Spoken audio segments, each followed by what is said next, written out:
ಅಂದರೆ ಭೌತಿಕವಾದಂಥ ಆಹಾರವನ್ನು ಕುರಿತು ಹೇಳುವಂಥದ್ದು, ಬೋಧನೆ ಮಾಡುವಂಥದ್ದು ಅವಶ್ಯಕತೆ ಏನೂ ಇಲ್ಲ. ಆತ್ಮಿಕವಾದಂಥ ಆಹಾರ ಇದೆ ನೋಡಿ, ಅದು ಪ್ರಾಮುಖ್ಯವಾದಂಥದ್ದಾಗಿದೆ ಪ್ರಿಯರಾದ ದೇವರ ಮಕ್ಕಳಿರ.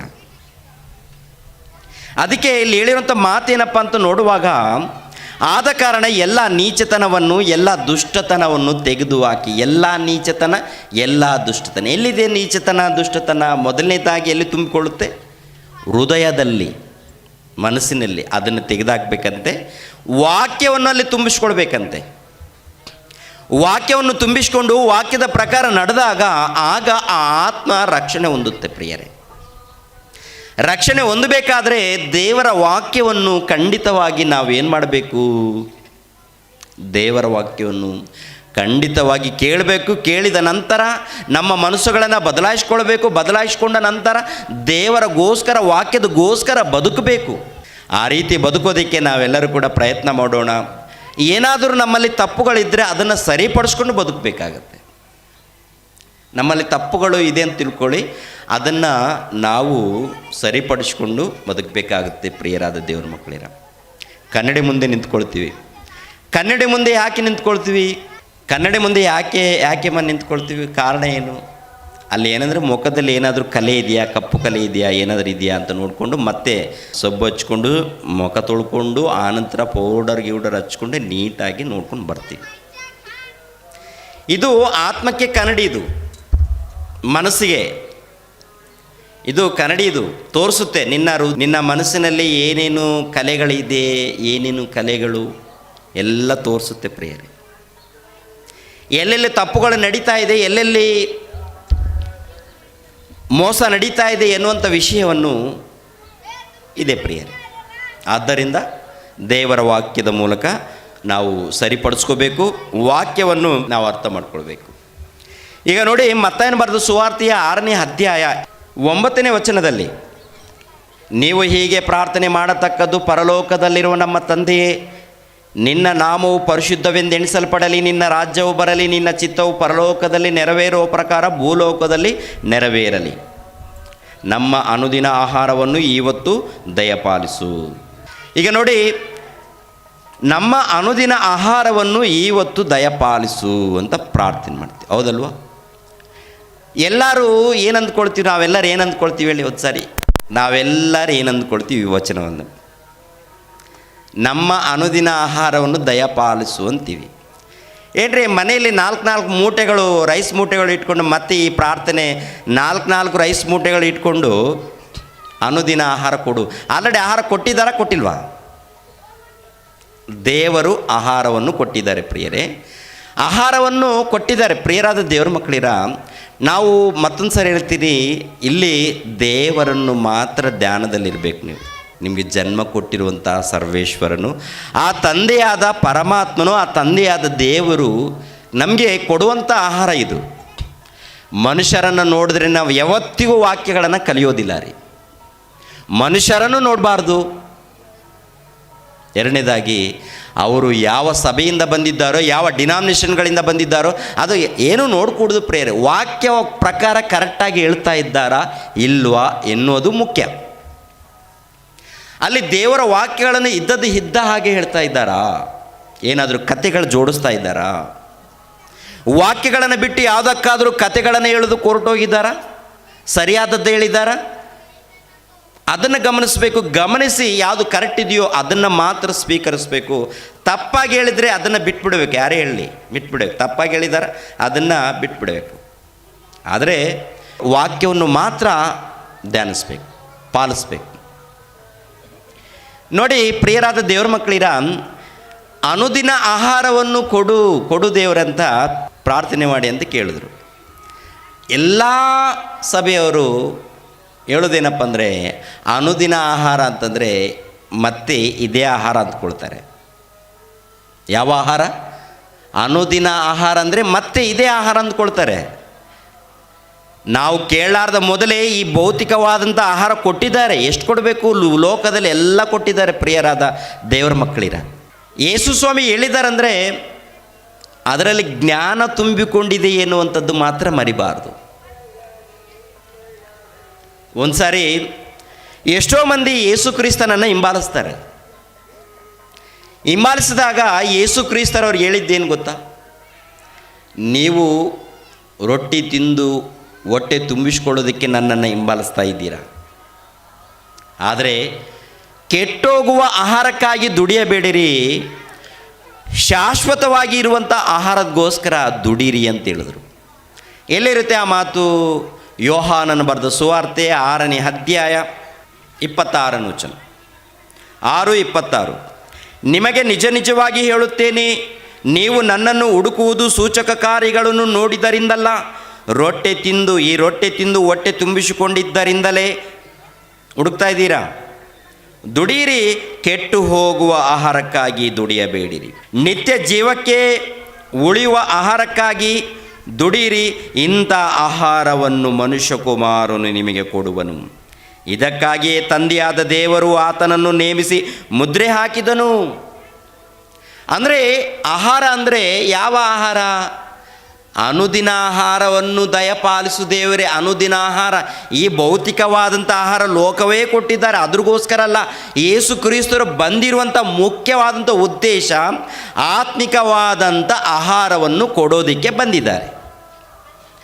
ಆತ್ಮಿಕವಾದಂಥ ಆಹಾರವನ್ನು ಕೊಡೋದಕ್ಕೆ ಯೇಸು ಸ್ವಾಮಿ ಬಂದಿರುವಾಗ ನಾವೇನು ಮಾಡ್ತಾ ಇದ್ದೀವಿ? ಆಹಾರ ಅಂದರೆ ಭೌತಿಕವಾದಂಥ ಆಹಾರ.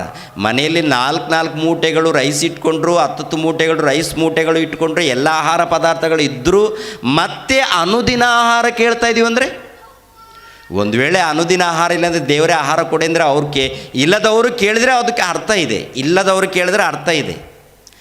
ಇದ್ದವರು ಸಹ ಕೇಳಬೇಕಾ? ಇಲ್ಲ ರೀ, ಅದು ತಪ್ಪು ರೀ. ಪ್ರಿಯರಾದ ದೇವ್ರ ಮಕ್ಕಳಿರ, ಯೇಸು ಕ್ರಿಸ್ತರು ಹೇಳಿರುವಂಥ ಮಾತಿನಲ್ಲಿ ಇರುವಂಥ ಅರ್ಥ ಏನಪ್ಪ ಅಂತ ನೋಡುವಾಗ ಆತ್ಮಿಕವಾದಂಥ ಆಹಾರವನ್ನು ಕೇಳಿ. ಈ ಆಹಾರವನ್ನು ತಂದೆಯಾದ ದೇವರು ನನ್ನ ಮೂಲಕ ಕೊಡೋದಕ್ಕೆ ನನಗೆ ಮುದ್ರೆ ಹಾಕಿದ್ದಾನೆ ದೇವರು, ಆತ್ಮಿಕವಾದಂಥ ಆಹಾರವನ್ನು. ಅದಕ್ಕೆ ಮತ್ತಾಯನ ಬರೆದ ಸುವಾರ್ತೆಯಲ್ಲಿ 6ನೇ ಅಧ್ಯಾಯ 25ನೇ ವಚನ, ಈ ಕಾರಣದಿಂದ ನಮ್ಮ ಪ್ರಾಣಧಾರಣೆಗೆ ಏನು ಊಟ ಮಾಡಬೇಕು, ಏನು ಕುಡಿಯಬೇಕು, ನಮ್ಮ ದೇಹ ರಕ್ಷಣೆಗೆ ಏನು ಒದ್ದುಕೊಳ್ಳಬೇಕು ಎಂದು ಚಿಂತೆ ಮಾಡಬೇಡಿರಿ ಎಂಬುದಾಗಿ ನಿಮಗೆ ಹೇಳುತ್ತೇನೆ. ಊಟಕ್ಕಿಂತ ಪ್ರಾಣವು, ಉಡುಪಿಗಿಂತ ದೇಹವು ಮೇಲದದ್ದಲ್ಲವೇ? ಆಕಾಶದಲ್ಲಿ ಹಾರಾಡುವ ಹಕ್ಕಿಗಳನ್ನು ನೋಡಿರಿ, ಅವು ಬಿತ್ತುವುದಿಲ್ಲ, ಕೊಯ್ಯುವುದಿಲ್ಲ, ಕಣಜಗಳಲ್ಲಿ ತುಂಬಿ ಇಟ್ಟುಕೊಳ್ಳುವುದಿಲ್ಲ, ಆದಾಗ್ಯೂ ಪರಲೋಕದಲ್ಲಿರುವ ನಿಮ್ಮ ತಂದೆಯು ಅವುಗಳನ್ನು ಸಾಕಿ ಸಲಹುತ್ತಾನೆ. ಅವುಗಳಿಗಿಂತ ನೀವು ಹೆಚ್ಚಿನವರಲ್ಲವೋ? ಅಂದರೆ ಈ ಮಾತಿನಲ್ಲಿರುವಂಥ ಅರ್ಥ ಏನು ಪ್ರಿಯರೇ? ಈ ಪ್ರಾಣಕ್ಕೆ ಏನು ಊಟ ಕೊಡಬೇಕು ಅಂತ ಚಿಂತೆ ಮಾಡಬೇಡಿ ಅಂತ ಇಲ್ಲಿ ಹೇಳಿದ್ದಾನೆ. ಅಲ್ಲಿ ಆಹಾರವನ್ನು ಅನುಗುರಿಸಿಂದ ಅಲ್ಲಿ ಹೇಳಿದ್ದಾನೆ. ಅಲ್ಲಿ ಹೇಳಿದ್ದೆ ಯಾವುದು, ಇಲ್ಲಿ ಹೇಳಿದ್ದೆ ಯಾವುದು? ಇಲ್ಲಿ ಭೌತಿಕವಾದಂಥ ಆಹಾರದಗೋಸ್ಕರ ತವಕ ಪಡಬೇಡಿ ಅಂತ ಹೇಳಿದ್ದಾನೆ. ಅಲ್ಲಿ ಆತ್ಮಿಕವಾದಂಥ ಆಹಾರವನ್ನು ಕೇಳಿರಿ ಅಂತ ಹೇಳಿದ್ದಾನೆ. ನಾವೇನು ಮಾಡ್ತೀವಿ? ಯಾವುದು ರೈಟೋ ಯಾವುದು ಸತ್ಯವೋ ಏನು ಅರ್ಥ ಮಾಡಿಕೊಳ್ಳದೆ ಹೋಗ್ತಾ ಇರ್ತೀವಿ. ಏನ್ರಿ? ಹೋಗ್ತಾ ಇರ್ತೀವಿ ಪ್ರಿಯರೇ. ಅಲ್ಲಿ ಅರ್ಥ ಆಗಿಲ್ಲ ಅಂದರೆ ಅಲ್ಲಿ ನಾವು ಏನು ಮಾಡಬೇಕು ಪ್ರಿಯರಾದ ದೇವ್ರ ಮಕ್ಕಳಿರ? ನಿಂತುಕೊಂಡು ಪರಿಶೋಧನೆ ಮಾಡಬೇಕು. ಪರಿಶೋಧನೆ ಮಾಡಿದಾಗ ಅರ್ಥ ಆಗುತ್ತೆ, ಇಲ್ಲದೆ ಹೋದರೆ ಅರ್ಥ ಆಗೋದಿಲ್ಲ. ಅದೇ ರೀತಿಯಲ್ಲಿ 31ನೇ ವಚನದಲ್ಲಿ ಕೂಡ ಏನು ಊಟ ಮಾಡಬೇಕು, ಏನು ಕುಡಿಯಬೇಕು, ಏನು ಒದ್ದುಕೊಳ್ಳಬೇಕು ಎಂದು ಚಿಂತೆ ಮಾಡಬೇಡಿರಿ, ಇವೆಲ್ಲವುಗಳಿಗಾಗಿ ಅಜ್ಞಾನಿಗಳು ತೌಕಪಡುತ್ತಾರೆ. ಏನು ಊಟ ಮಾಡಬೇಕು, ಏನು ಕುಡಿಯಬೇಕು, ಏನು ತಿನ್ನಬೇಕು ಅಂತ ಚಿಂತೆ ಮಾಡ್ತಾ ಇದ್ದೀವಿ. ನಾವು ಕೂಡ ಚಿಂತೆ ಮಾಡ್ತಾ ಇದ್ದೀವಿ ಅಂದರೆ ನಾವು ಕೂಡ ಇದ್ರಿಗೋಸ್ಕರ ಚಿಂತೆ ಮಾಡ್ತಾ ಇದ್ದೀವಿ. ಏನು ಕುಡಿಯಬೇಕು, ಏನು ಊಟ ಮಾಡಬೇಕು, ಏನು ಒದ್ದುಕೊಳ್ಳಬೇಕು, ಯಾವ ರೀತಿ ಸಂಪಾದನೆ ಮಾಡಿಕೊಳ್ಬೇಕು ಅಂತ ಇದೇ ರೀತಿಯಲ್ಲಿ ಚಿಂತೆ ಮಾಡ್ತಾ ಇದ್ದೀವಿ ಅಂದರೆ ದೇವರ ದೃಷ್ಟಿಯಲ್ಲಿ ನಾವು ಯಾರು? ಹೇಳ್ಬೇಕು, ಯಾರು ನಾವು? ಇದ್ರಿಗೋಸ್ಕರ ಚಿಂತೆ ಮಾಡ್ತಾ ಇದ್ದೀವಿ ಅಂದರೆ ನಾನು ಹೇಳೋದಲ್ಲ, ವಚನ ಹೇಳುತ್ತೆ, ಹೇಳಿ ನೀವು. ಹೌದಲ್ವ? ದೇವರು ಹೇಳಿರುವಂಥ ಮಾತು ಪ್ರೇರೆ. ಆದರೆ ನಾವು ದೇವರ ಮಕ್ಕಳಾಗಿರುವಾಗ, ನಿಜವಾದ ಕ್ರೈಸ್ತರಾಗಿರುವಾಗ, ಯೇಸು ಕ್ರಿಸ್ತನು ಜ್ಞಾನಿಯಾಗಿರುವಾಗ, ಆ ಜ್ಞಾನಿಯಾಗಿರುವಂಥ ಯೇಸು ಕ್ರಿಸ್ತನನ್ನು ನಾವು ಧರಿಸ್ಕೊಂಡ್ರೆ ನಾವು ಕೂಡ ಜ್ಞಾನಿಗಳಾಗ್ತೀವಿ ವಿನಃ ಅಜ್ಞಾನಿಗಳು ಅಲ್ಲ. ಈ ಲೋಕದಗೋಸ್ಕರ ನಾವು ತೌಕ ಪಡ್ತಾ ಇದ್ದೀವಿ ಅಂದರೆ ದೇವರ ದೃಷ್ಟಿಯಲ್ಲಿ ನಾವು ಅಜ್ಞಾನಿಗಳಾಗ್ತೀವಿ. ಇದು ಡೌಟ್ ಏನಿಲ್ಲ ರೀ. ಅನುಮಾನಪಟ್ಟು ಮಾತಾಡುವಂಥ ಅವಶ್ಯಕತೆ ಏನಿಲ್ಲ. ಯಾಕೆಂದರೆ ನಮ್ಮ ಜೀವಿತಗಳು ಪರಿವರ್ತನೆ ಆಗಬೇಕು. ವಾಕ್ಯದ ಮೂಲಕ ದೇವರ ಮಾತಿಗೆ ತಲೆ ಬಾಗಿಸ್ಬೇಕು ನಾವೆಲ್ಲರೂ. ದೇವರ ಮಾತಿಗೆ 33ನೇ ವಚನ, ಹೀಗಿರುವುದರಿಂದ ನೀವು ಮೊದಲು ದೇವರ ರಾಜ್ಯಕ್ಕಾಗಿಯೂ ನೀತಿಗಾಗಿಯೂ ತವಕಪಡಿರಿ. ದೇವರ ರಾಜ್ಯಕ್ಕಾಗಿಯೂ ನೀತಿಗಾಗಿಯೂ ತವಕಪಡಿ. 11ನೇ ವಚನದಲ್ಲಿರುವಂಥದ್ದು ವಿಷಯ ಗೊತ್ತಾಯ್ತಲ್ವ? 11ನೇ ವಚನದಲ್ಲಿ ಇರುವಂಥ ವಿಷಯ ಗೊತ್ತು. ಯಾಕೆಂದರೆ ನಾವು ದೇವರ ವಾಕ್ಯದ ಮೂಲಕ ನಮಗೇನು ಸಿಗುತ್ತೆ ಅಂದರೆ ಆತ್ಮಿಕವಾದಂಥ ಆಹಾರ. ನಾವು ಸಭೆಗೆ ಬರ್ತಾ ಇದ್ದೀವಿ, ದೇವರ ಸನ್ನಿಧಿಗೆ ಬರ್ತಾ ಇದ್ದೀವಿ ಅಂದರೆ ದೇವರ ಮೂಲಕ ಆಹಾರವನ್ನು ಸಂಪಾದನೆ ಮಾಡಿಕೊಳ್ಳೋದಕ್ಕೆ, ದೇವರ ಮೂಲಕ ಆಹಾರವನ್ನು, ಆತ್ಮಕ್ಕೆ ಸಂಬಂಧಪಟ್ಟಿರುವಂಥ ಆಹಾರವನ್ನು. ಯಾಕೆಂದರೆ ಆತ್ಮಕ್ಕೆ ಸಂಬಂಧಪಟ್ಟಿರುವಂಥ ಆಹಾರವನ್ನು ಪಡಿಬೇಕಾದ್ರೆ ಖಂಡಿತವಾಗಿ ಶ್ರದ್ಧೆಯಿಂದ ದೇವರಲ್ಲಿ ಬರಬೇಕಾಗುತ್ತೆ, ಭಕ್ತಿಯಿಂದ ಬಂದಾಗ ಕಲಿತೀವಿ ಪ್ರಿಯರ ದೇವ್ರ ಮಕ್ಕಳಿರ. 11ನೇ ವಚನದಲ್ಲಿ ಇರುವಂಥದ್ದು ಗೊತ್ತಾಯಿತು. 10ನೇ ವಚನದಲ್ಲಿ, ಪರಲೋಕದಲ್ಲಿರುವ ನಮ್ಮ ತಂದೆಯೇ, ನಿನ್ನ ನಾಮವು ಪರಿಶುದ್ಧವೆಂದೆಣಿಸಲ್ಪಡಲಿ, ನಿನ್ನ ರಾಜ್ಯವು ಬರಲಿ, ನಿನ್ನ ಚಿತ್ತವು ಪರಲೋಕದಲ್ಲಿ ನೆರವೇರುವ ಪ್ರಕಾರ ಭೂಲೋಕದಲ್ಲಿಯೂ ನೆರವೇರಲಿ. ನಿನ್ನ ಚಿತ್ತವು ಪರಲೋಕದಲ್ಲಿ ನೆರವೇರುವ ಪ್ರಕಾರ ಭೂಲೋಕದಲ್ಲಿ ನೆರವೇರಲಿ.